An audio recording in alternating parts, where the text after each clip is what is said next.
Hello YouTube, sorry I haven't made a video in a while.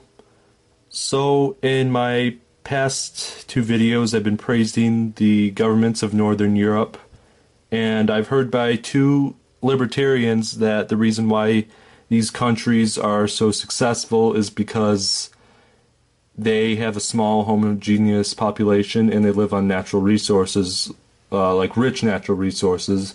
So, first off, they don't live on very rich natural resources, they just use them very wisely, and I'm sure a small population would allow for these resources to be used more wisely. That is true.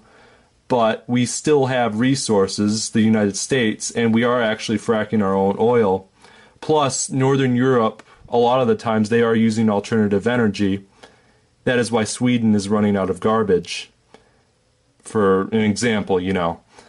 But yeah, they're not rich in natural resources though, not like the United Arab Emirates or Saudi Arabia, but they do have them and they do use them wisely, which is part of a socialist system. That's why it works. But just because we're importing natural resources because we have to, doesn't mean a socialist system couldn't work in the United States. It could be adapted so we would still be importing oil if necessary, if we can't find alternative energy, which, at first it would take a while to start using alternative energy, but I'll have to go into that into another video because that's a pretty big topic, alternative energy and stuff like that. But we can still have the system be adapted where we could still import resources from other countries. That doesn't mean we can't use a socialist system. And also, look at some countries that are rich in natural resources, like actually rich in them. They have a lot of it. Like Russia, for example, is very rich in oil. And they're an oil exporting country. And they are not doing so well because they were relying too much on another country, the United States. And, that's capitalism to rely on another country like that. Like, okay, unity and cooperation, internationalism, that is a socialist idea. But to economically rely on another country is a capitalistic idea. And you see, capitalism is hurting Russia, and in many ways it hurts the United States. It can hurt any country, really, except in really good bull markets, which is like when the economy is really up. But you know what I mean.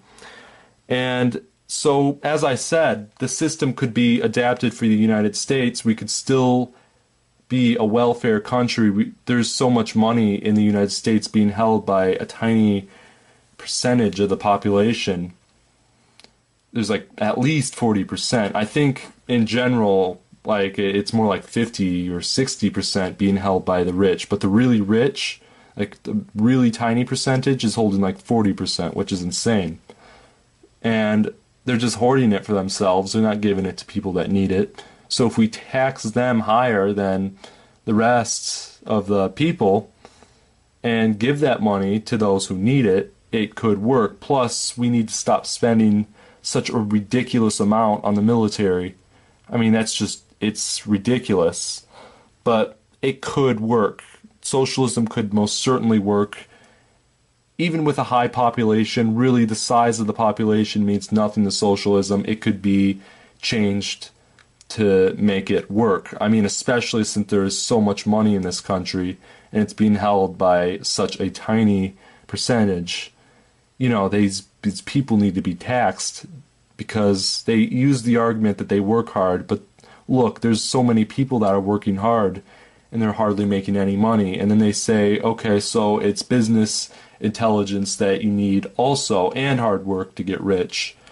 But some people just don't have that, and we should not punish them for that. They still have very good skills, and they should be rewarded for that sort of thing. But that's also kind of another topic.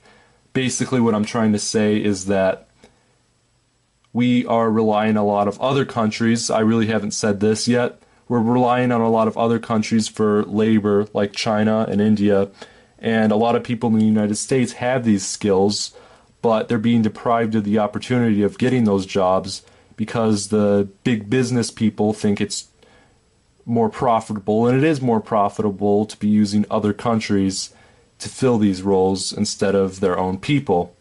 And it's just really selfish because all this money is going to them because they have to pay these people less because they're in other countries who are desperate.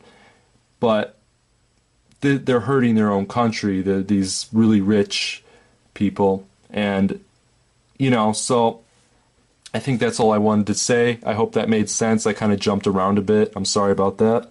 I may have to remake this video, but I think I'm going to upload it because this is probably better than any of the other ones that I've made so far.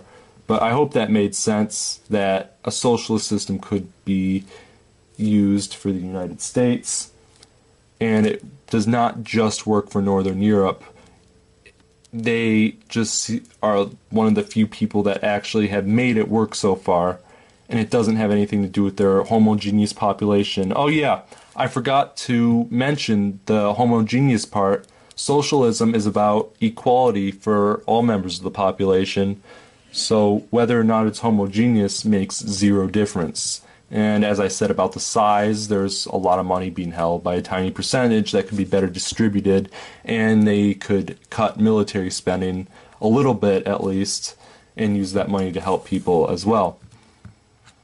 And is there anything I'd like to go over? I don't think there is. But yeah, I think that's about it. Again, I hope that made sense, and thank you for listening, and see you in my next video.